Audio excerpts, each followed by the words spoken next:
The problem with bottled water is not really the water, it's the container that they're in. A bottled water, a single-use plastic bottle is made up of plastic. Plastic is oil-based. So what happens if you imagine water at freezing stays frozen. When it gets hotter, it starts melting.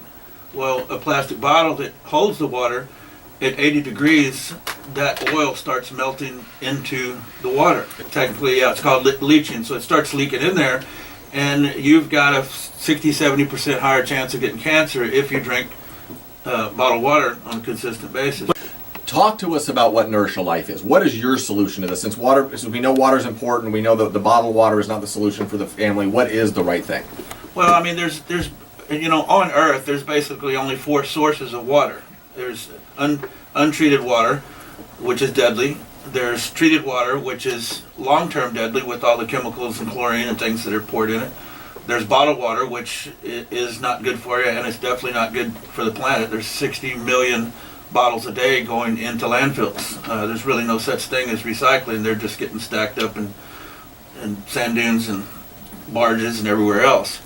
So really the only solution is having properly filtered water. I'd like to, from experience, speak to some other points too, is for your wash, for your body. I mean, I have them in my house, you guys installed them, and pretty much it touches me in every place in my home.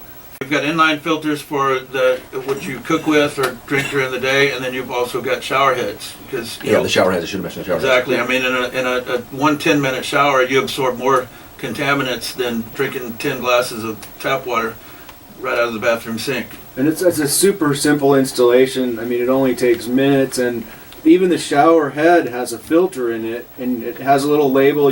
I stuck it on my mirror with the date on it, so I'll know when it's time to replace it. Really simple stuff. A lot of people may have gone directly to, okay, well, I know what the solution is. They advertise it on TV all the time. There are those filters, the kind of a jug-style filter, carafe-style filter that's out there. You touched on something that I want to go back to.